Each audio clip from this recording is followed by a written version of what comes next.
Hello everyone, welcome back to my channel. This is Anisha and today I will discuss the Debye-Ukell-Onsager theorem and the Kohlraasch law. So before starting the Debye-Ukell-Onsager theorem, I have to say you what is the molar conductance, what is the equivalent conductance and what is the conductivity, and that's also some basic definition. So conductance is just opposite of the resistance. Resistance means that what is the opposition force to flow of electron. Okay, if this is a wire, and electron flows through this wire, then the resistance of this wire are proportional to the length of the wire and are inversely proportional to the area of the wire. So R resistance is proportional to the L by A, or R is equal to rho into L by A, where rho is known as the resistivity. So what is the equation for the resistance? That is R is equal to rho into L by A, where rho is the resistivity, L is the length and A is the area. So why I am stating what is the R? Because conductance is just opposite to the R. Okay, so resistance is the opposition force, but conductance is not opposition force. It denotes the how much degree of electron flows in a conductive path. Okay, now rho, what is the unit of R? The unit of R is ohm and L is centimeter or meter. Let's say this is centimeter, this is centimeter square, this is ohm. So rho is equal to, what is the unit of rho? Rho is equal to ohm into centimeter, ohm into centimeter or ohm into meter. Okay, now what is the conductance? Conductance denoted by G. Conductance denoted by G. Now G is equal to 1 by R, that means 1 by rho into A by L. 1 by rho into A by L. One more thing is that L by A is known as the cell constant. L by A is known as the cell constant. Okay. Now G is equal to 1 by rho into A by A. A by L. Okay. Now what is the unit of the G? The unit of the G is equal to ohm inverse, which is written as S, that means Siemens. Okay. Unit of the G is Siemens. Now rho is resistivity, so 1 by rho is the conductivity. 1 by rho is the conductivity, and what is the unit of this? That is ohm inverse centimeter inverse, or you can say that Siemens centimeter inverse or Siemens meter inverse. So these are the basic terms, that is conductivity, conductance, resistance and resistivity. Okay. Now this conductivity is denoted by the kappa. This conductivity 1 by rho, is denoted by kappa K. Okay. Now, so G is equal to, that is conductance is equal to kappa into A by A or kappa by cell constant. In most of the cases, the cell constant is 1. Okay, that is the length is 1 centimeter and the area of the cross section is 1 centimeter square, and the L by A is equal to 1. Most of the cases, not always. Okay. So you can assume that is the A by L or L by A, that is cell constant is equal to 1. You can assume that. So conductance G is equal to kappa by cell constant. Conductance G is equal to kappa by cell constant. Now, so what is the molar conductance? What is the equivalent conductance? And that's all. So molar conductance is the conductance of a solution. Solution means the electrolyte solution. You have get some conductance in the electrolyte solution, and in the electrolyte there are cation or anion. Cation and anion both are present. Okay. Now in the solution, the molar conductivity is the conductivity of 1 mole of the ions in any volume of the solution. That is, if there is 1 mole ion in VML solution, that is, if there in VML of solution there is 1 mole of ions, then molar conductance is denoted by lambda m is equal to the conductance due to this 1 mole ion in VML solution. Conductance due to 1 mole ion in VML solution. Okay, this is the conductance, molar conductance, and the molar conductance lambda m is equal to kappa into 1000 by molarity. So kappa into 1000 by molarity. What is molarity? Molarity means, molarity M means the moles by volume, moles by volume. Okay, so this is the molarity. So lambda m is equal to kappa into 1000 by molarity. And there is another term. So what is the definition of the lambda? The definition of the lambda is the conductance due to presence of 1 mole ions in VML electrolyte solution. Okay, so this is the definition of the lambda m, and lambda m is equal to the equation for lambda m is equal to kappa into 1000 by molarity. Kappa into 1000 by molarity. This is equal to lambda m. And what is the unit of lambda m? What is the unit of kappa? The unit of kappa is equal to Siemens centimeter inverse. What is the unit of molarity? That is mole per volume, that is, you can say that centimeter cube. So the unit of the molar conductance, that is equal to Siemens centimeter square mole inverse. Siemens centimeter square mole inverse. There is another term which is the equivalent conductance. So it is denoted by lambda E. Equivalent conductance is denoted by lambda E.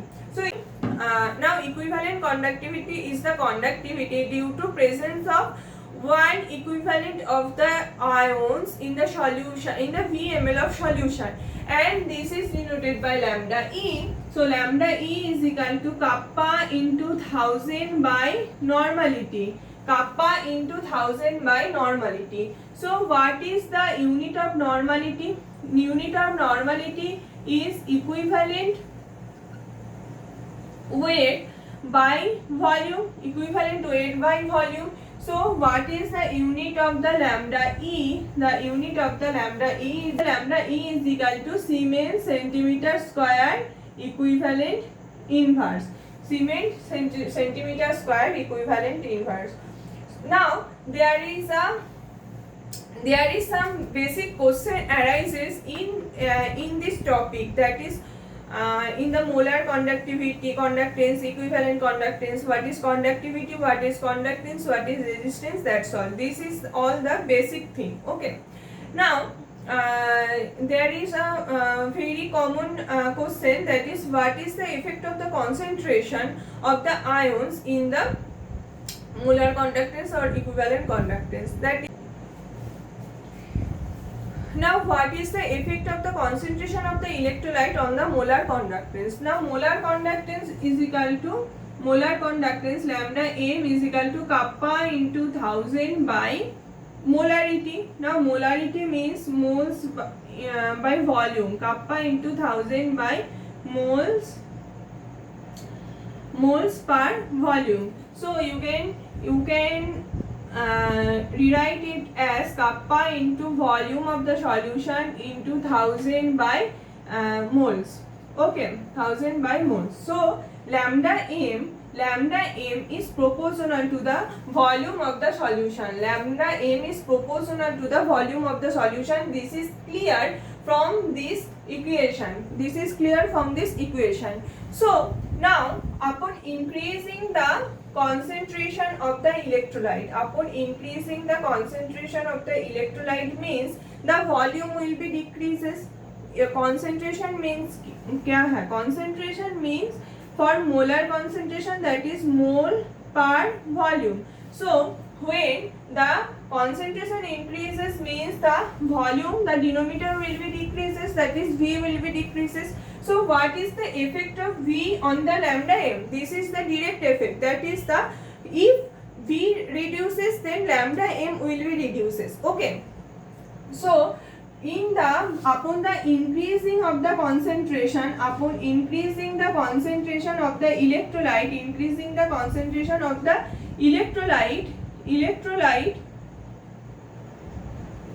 the lambda m will be decreases,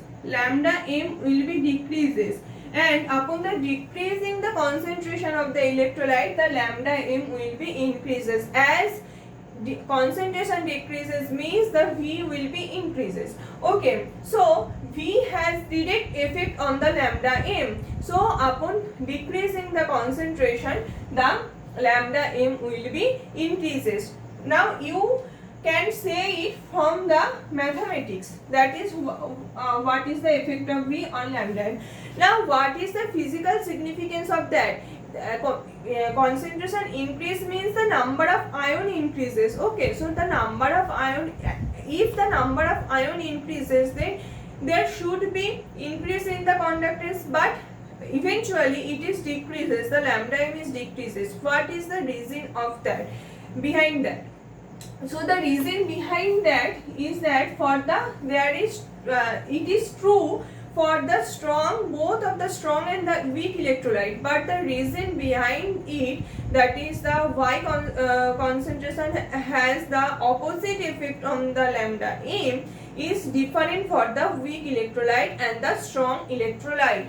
That is, for the weak electrolyte, we know that you have to remind one theory, that is Ostwald dilution law. So from the Ostwald dilution law, we know that the upon the infinite dilution, the what is the value of alpha, that is dissociation constant, is highest for the weak electrolyte.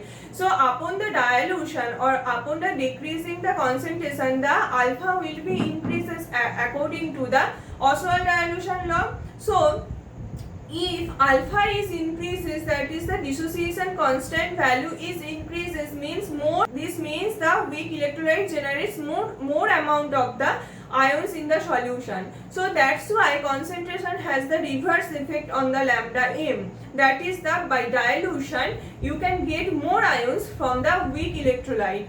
And what is the reason for the strong electrolyte is that the strong electrolyte means there is the ionic force behind it. There is an ionic force, that is what is the this is the strong electrolyte. NaCl is a strong electrolyte. So what is the force of attraction between Na plus and Cl minus is the ionic force. Now by when the concentration is low, here, then the ions are more packed, and they are not free to move. Okay, but by dilution there is solvent around the Na plus, there is solvent around the Cl minus. So now they are free to move. Okay, that's why by dilution the mobility of the ions in the solution is increases, and that's why for strong electrolyte the lambda m is increases for in case of the dilution. Okay, that is in strong electrolyte or weak electrolyte has more pronounced effect of concentration. That is, it is very much obvious that the weak electrolyte has more pronounced effect on the concentration, because by dilution the degree of dissociation of the weak electrolyte increases, means the number of ions increases. So that's why the molar conductance is increases. But here the number of ion is not increases. Here the number of ion is same. but they are now free to move. So the compared to the weak electrolyte, the concentration effect has more pronounced effect in case of the weak electrolyte. And if we draw the conductance versus C plot, the conductance versus root C plot, this will be root C, then we will see that this is for the strong electrolyte, and this is for the weak electrolyte. There is abrupt change when in case of the dilution. Okay, in case of the dilution for weak electrolyte, and this is for strong electrolyte. So these are the reason of the concentration dependency. Now for the strong electrolyte, there is a equation of the equation of the Debye-Hückel-Onsager equation, which is known as the Debye-Hückel-Onsager equation. And according to this equation, that is Debye-Hückel-Onsager equation,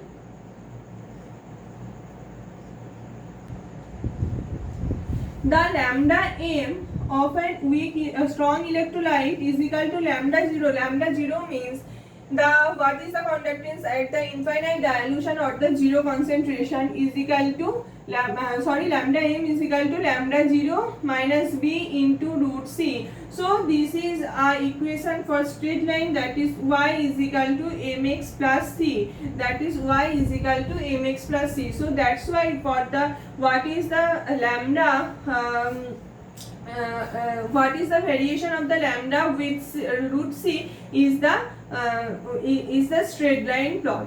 And from this straight line plot you can get what is the lambda 0 value of a strong electrolyte. You can't say that this concentration is the infinite dilution concentration. You can't say that. So you can measure what is the lambda 0 value for a electrolyte. So you have to calculate it theoretically. So for the strong electrolyte, this is a way to calculate it. That is, if you plot lambda versus root c, and you are measuring the lambda value at different concentration of the electrolyte, and when you plot it, the lambda versus root c, you can get a straight line plot. And if you extrapolate it, then from the intercept value, you can get the value of lambda 0. And this is true only for strong electrolyte. This is true only for strong electrolyte. Now what is the case? Of weak electrolyte? So how can you determine what is the lambda 0 value for the weak electrolyte? So for that you have to know what is the Kohlrausch law. So from the Kohlrausch law you can say that what is the lambda 0 value for a weak electrolyte. Okay. Now what is the Kohlrausch law? According to the Kohlrausch law, what is the total conductance of the electrolyte solution is the summation of the conductance of the summation of the conductance of the cation and the anion. That is what is the lambda m? This is lambda m is equal to lambda plus of lambda minus. This lambda plus is the contribution for cation, and the lambda minus is the contribution from anion. So this is the lambda m. Okay, this is the lambda m of an electrolyte solution. Now how can you apply this in case of the measuring of the lambda 0 value for the weak electrolyte? Now take an example. The example is the very simple example you can take it, that is the acetic acid. So acetic acid is a weak electrolyte, CH3 COOH. This is a weak electrolyte, acetic acid. So it will dissociate as CH3COO minus plus H plus. So acetic acid will be dissociated as CH3COO minus plus H plus. Now this is a weak electrolyte, so you can't measure the lambda 0 value by using this equation, because this is a weak electrolyte. So you have to take help of the Cole-Ray's law for measuring what is the lambda 0 value of the acetic acid. That is, according to Cole-Ray's law, what is the CH3COOH, this is equal to lambda 0 is equal to the lambda of CH3COO minus plus lambda of H plus lambda of H plus. Now plus lambda 0 of H plus. If you want to know what is the lambda 0 value, that is the lambda at infinite dilution. Now this is equal to lambda 0 of the CH3COOH is equal to lambda 0 of CH3COO minus plus lambda 0 of H plus. Okay, now this value, where you can get this value. Now there is a trick to get this value. That strong electrolyte CH3COONA, this is a strong electrolyte, and you can get what is the value of lambda 0 of CH3COONA from the Debye-Hückel-Onsager equation, and from the Cole-Ray's law, this is equal to lambda 0 of CH3COO minus plus lambda 0 of Na plus. Now taking another help, that is the strong electrolyte of HCl. Now what is the lambda 0 of the HCl? You can get it from the Debye-Hückel-Onsager theorem, and from Cole-Ray's law, this is equal to lambda 0 of H plus plus lambda 0 of Cl minus. Okay, now another one is, here is the only two ions there, that is CH3COO minus and H plus, and here CH3COO minus H plus, and there are two another ions which is Na plus and Cl minus. So you have to know this value also, that is lambda 0 of NaCl. This is also a strong electrolyte, and you can get it from the Debye-Hückel-Onsager equation, that is equal to Cl minus. So you have these three value from the Debye-Hückel-Onsager theorem. That is what is the lambda 0 value of CH3CONA, what is the lambda 0 of HCl, and what is the lambda 0 of NaCl. Now by using these three value, you can get what is the value of lambda 0 of CH3COOH. Actually this is equal to lambda 0 of CH3COONA plus lambda 0 of HCl plus minus of lambda 0 of NaCl. You can see that this is the subtraction from if you subtract the lambda 0 of NaCl, then the contribution of Cl minus and the contribution Na plus will be subtracted from the Cole-Ray's law. You can prove it also, that is it is equal to CH3COO minus plus lambda 0 of Na plus lambda 0 of H plus lambda 0 of Cl minus of lambda 0 of Na plus minus of lambda 0 of Cl minus. So these two will be cut, these two will be cut, and you can get what is the lambda 0 of CH3COOH. So by using this equation, you can get what is the value of lambda 0 of CH3COO COOH, that is the weak electrolyte acetic acid, by using the lambda 0 value of some strong electrolyte. So for any of the weak electrolyte, you can take this help of the Cole-Ray's law and the Debye-Hückel-Onsager equation. Okay, so that's all for today. Thank you for watching. Bye bye. Take care.